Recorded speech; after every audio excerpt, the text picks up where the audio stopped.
오늘 우리에게 주신 하나님의 말씀은 창세기 21장 1절 2절입니다. 창세기 21장 1절 2절입니다. 여호와께서 그 말씀대로 사라를 권고하셨고 여호와께서 그 말씀대로 사라에게 행하셨으므로 사라가 잉태하고 하나님의 말씀하신 기한에 미쳐 늙은 아브라함에게 아들을 낳으니. 하나님께서 그 말씀하신 대로 사라에게 행했고 또한 늙은 아브라함에게 아들을 낳게 하셨습니다. 하나님 말씀하신 대로 하십니다. 사람들이 불가능하다고 보지만 하나님에게는 불가능한 것이 없습니다. 사람이 생각으로 하나님의 계획을 저버리지 말아야 하는 것이죠. 우리의 생각으로 이거는 못해, 불가능해, 하나님의 말씀하신 것에 대해서 제동을 거는 경우가 많이 있습니다. 한마디로 믿음이 없는 것이죠. 하나님이 근데 아브라함 믿음을 보다는 하나님 말씀대로 그냥 하시는 것을 볼 수 있어요. 하나님 말씀하셨기에 아브라함과 언약을 맺은 것도 하나님의 말씀 때문에 하나님께서 지켜나가셨습니다. 아브라함의 믿음보다도 하나님 말씀하셨던 것, 그 약속을 지켜나가시는 것이 바로 하나님이시죠. 그래서 100세의 아들을 주셨고요. 이것으로 인해서 6절에 보니까 사라가 가로되 하나님이 나로 웃게 하시니 듣는 자가 다 나와 함께 웃으리로다 하는 것이죠. 하나님께서 웃게 하시는 거예요. 사라에게 있어서 창세기 18장 12절 13절은 하나님께서 너에게 이제 아들이 있다라고 했을 때 비웃었지 않습니까? 18장 12절 13절에 비웃었습니다. 쓴웃음이었죠. 그러나 하나님 말씀대로 그것이 이루어졌어요. 그거는 사라의 믿음과는 상관없이 하나님이 약속하셨던 대로 그대로 행하셨던 것을 볼 수 있어요. 그러자 사라가 과거에 믿음이 없을 때는 비웃음, 쓴웃음이었는데 이제는 하나님이 나로 하여금 기쁨을 주셨다라고 고백하는 것이죠. 하나님이 사라와 아브라함을 끌고 가셨습니다. 믿음을 주시기 위해서 이런 경험을 통해서 어떻습니까? 사라가 하나님을 믿게 되는 거예요. 더 신뢰하게 되고 아브라함이 더 하나님을 믿게 되는 것이죠. 하나님이 인내하시면서 아브라함과 사라의 믿음을 끌어가셨어요. 생기도록 조금 강력하게 믿을 수 있도록. 믿음이 없을 때의 웃음과 지금의 웃음이 사라에게서 완전히 다른 것이죠. 비웃음이었냐? 지금은 기쁨의 웃음이었냐? 완전히 달라지는 것이죠. 내가 너무 믿음이 없어 왜 이래? 라고 하십니까? 그 과정을 통해서도 하나님이 이끌어 가실 거예요. 우리의 믿음을 키워나가십니다. 그 많은 과정 속에 여러 가지 많은 경험들이 우리 삶 속에서 나타나긴 하는데요. 한번 생각해 보십시오. 그동안 삶 속에서 하나님이 나를 어떻게 이끌어 가셨는가? 그 순간에 정말로 내가 믿음이 없었는데 그래도 하나님께서 선하게 이끌어 가셨다라고 하는 거예요. 하나님 그때 도와주십시오 라고 해서 하나님 앞에 매달렸는데 하나님이 행하셨던 것, 그 과정을 통해서 믿음이 성장하는 거예요. 실패했었던 것도 믿음을 성장시키기 위한 하나의 단계이고 또 하나님 믿고 신뢰했을 때 주셨던 그 확신도 믿음을 성장하는 단계이기도 한 것이죠. 버릴 게 하나도 없습니다. 이런 과정을 통해서 주변에 있는 사람들이 하나님과 함께하는 사람이다 라는 것을 아는 것이죠.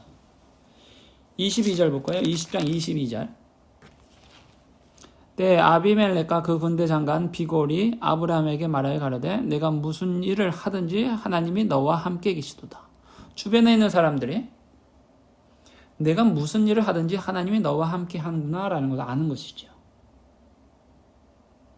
우리가 있어서 우리 삶 속에서 하나님이 함께 하신다는 것을 드러내는 것이죠. 하나님께 영광을 돌린다는 것이 무엇일까요?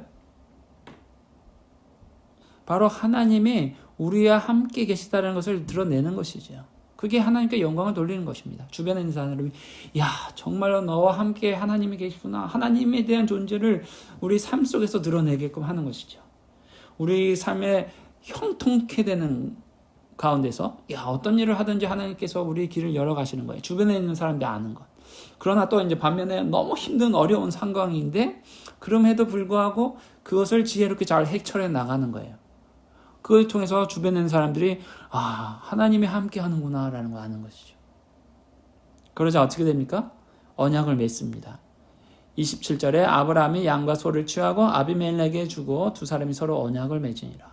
하나님이 함께하는 아브라함, 언약을 맺을 수밖에 없는 거예요. 그리고 나서 거기서 뭐 합니까? 브엘세바라는 그 언약의 장소, 우물을 판 증거로서 브엘세바라는 지역의 이름을 붙이는데, 그것을 통해서 어떻게 합니까? 33절에 영생하시는 하나님 여호와의 이름을 불렀다라고 말하고 있어요. 거기서요. 주변에 있는 사람들이 하나님을 아는 것이, 영생하시는 하나님 알게끔 드러내는 것이죠. 하나님이 우리와 함께 하시길 간절히 소망합니다. 그리고 그 함께 하신 하나님이 주변에 있는 사람들이 우리의 형통케 되는 것을 보고 하나님이 축복해 주시는 것을 보게 되고, 이 어려운 순간에 나 같았으면 포기하고 우울증 걸리고 할 텐데 어떻게 이것을 잘 이겨내가지? 신기하네 라고 하면서 하나님의 함께 하시는 것을 그들이 알아가는 것. 이게 우리가 하나님께 영광을 돌리는 것입니다. 아브라함에게 이런 일들이 일어난 거예요. 그래서 주변에 있는 사람들이 하나님이 너와 함께 하는구나 라고 하셨던 것. 이런 과정을 통해서 아브라함의 믿음이 성장해 나가는 거예요. 실패했던 경험도 있습니다. 그러나 또한 믿음으로 나아갔던 경험들도 있어요. 22장 볼까요? 이런 과정을 통해서 마지막에 하나님께서 100세에 난 아들을 번제로 드리라고 합니다. 22장 2절 볼게요. 여호와께서 가라사대 내 아들 내 사랑하는 독자 이삭을 데리고 모리아 땅으로 가서 내가 내게 지시한 한 산 거기에서 그를 번제를 드리라. 100세에 난 아들이 얼마나 귀합니까? 하나님이 주셨던 거 엄청 귀하죠. 그런데 그것을 드리라는 거죠. 그러자 수많은 번민과 고통과 이런 갈등들이 많이 있을 터인데, 그러지 않고 아브라함은 아침에 일찍 일어나라고 표현하고 있어요. 3절에요. 아브라함이 아침에 일찍 일어나 나귀의 안장을 지우고 두 사환과 그 아들 이삭을 데리고 번제에 쓸 나무를 쪼개어 가지고 떠나 하나님의 자기에게 지시하는 곳으로 가더라. 3일띠일 되는 곳을 막 가는 거예요. 이제 아브라함의 믿음이 확고하게 선 것을 보이는 거예요. 번제를 드리라는 말씀을 순종하고 아침에 그냥 일어나는 것이죠. 제일 아침. 이렇게 되는 것은 이제 과정에 하나님이 아브라함 부르시는 과정 속부터 수많은 경험들, 하나님이 언약해 주셨던 것들, 하나님이 아브라함과 약속하셨던 거, 하늘을 보라고 하시고 모래를 보게 하시고, 또한 하나님이 재물들을 쪼개놓고 횃불 사이로 지나가셨던 이 수많은 경험을 하고 난 다음에, 또한 자기 아내를 누이라고 속였던 거, 그러나 그 가운데서도 하나님이 지켜주셨던 거, 이 많은 경험을 통해서 아브라함 믿음이 확고하게 서 나가는 것이죠. 하나님에 대해서. 우리 역시도 그렇습니다. 많은 경험들이 있습니다. 그런 과정을 통해서 결정적인 순간에 하나님 앞에 순종할 수 있게 나아가는 것이죠. 그리고 10절에 보니까 손을 내밀어 칼을 잡고 그 아들을 잡으려 하더니, 하나님께서 이제 약속하셨던 대로, 말씀하셨던 대로 하나님 말씀하셨던 대로 이제 아브라함이 이삭을 잡으려고 하는 장면이에요. 순종하는 것이죠. 아들까지도 바칠 수 있게끔. 이 장면은 무엇을 뜻합니까? 예수님께, 신약에 오면 예수님께서 골고다 언덕에서 예수님의 십자가에서 희생 제물이 되시는 것을 뜻하는 거예요. 이 아브라함이 이삭을 드렸던 장면이 신약에 와서 하나님 앞에 드리는, 예수님이 희생 제물로 하나님 앞에 드려지는 것을 나타내는 거예요. 그리고 이 모리아라는 곳이 어떤 곳이죠? 예루살렘 성전이 있었던 곳이고요. 아라우나의 타작마당이 있었던 거예요. 어떤 때냐면 다윗이 하나님 앞에 범죄했을 때 그 전염병이 막 돌았는데, 그것을 살기 위해서 아라우나의 타작마당을 빌려서 거기서 하나님 앞에 예배를 드렸을 때 하나님께서 그 전염병을 막아주셨던 장면이기도 한데, 그곳입니다.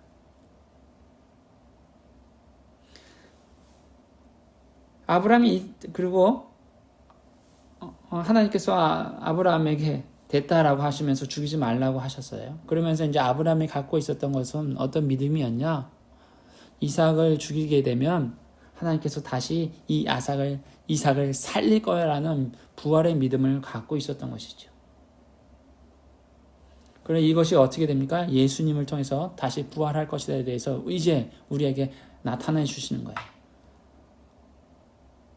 아브라함과 이삭의 관계가 하나님과 예수님의 관계예요. 실제로 아브라함은 이삭을 죽이려고 했으나 하나님께서 이제 됐다라고 하면서 멈췄지만 실제적으로 하나님께서는 예수님을 죽이셨어요. 희생 제물로 완전히 드리게 하시고 구원의 길을 예수님을 믿는 사람들, 희생 제물에 대해서 우리의 죄를 예수님 앞에 던져고 나온 사람들이 구원을 받는 이 길을 하나님께서 열어 놓으셨던 것이죠. 그리고 14절에 보니까 아브라함이 그 땅의 이름을 여호와 이레라고 했습니다. 또 다른 어린 양을 입고 그것을 통해서 하나님이 준비해 놓으셨구나라고 하면서 이제 여호와 이레라는 이름을 줬는데 하나님께서 우리를 향해서 여호와 이레 되심을 압니다. 예수님을 미리 준비해 놓으셨지 않습니까? 우리의 영원한 삶, 구원의 생명을 얻기 위해서 준비해 놓으셨고 이 땅에 살아가는 데 있어서도 여호와 이레 되신 하나님이 우리의 길들을 늘 준비해 놓고 계시다는 것이죠. 하나님만을 붙잡아야 합니다. 그것이 우리의 형통케 되고 하나님을 드러내는 것이죠. 우리 삶 가운데 하나님이 준비해 놓았던 여호와의 일이 된 것. 우리가 기도 제목을 놓고 막 기도하고 길을 열어달라고 하나님 앞에 매달리고 있지 않습니까? 하나님께서 길을 준비하시고 여호와 일에 대신 하나님이 우리의 해결책을 준비해 놓았을 것입니다. 그렇게 더더욱 하나님을 믿는 거예요. 신앙생활은요, 하나님을 믿는 겁니다. 다른 것이 아니에요. 하나님을 드러높이고 하나님을 믿는 것. 그리고 신앙으로 우리가 하나님에 대해서 완전히 순종하며 나아가는 것이죠. 그런 하루하루의 삶이 오늘 우리에게 이루어지기를 소망합니다.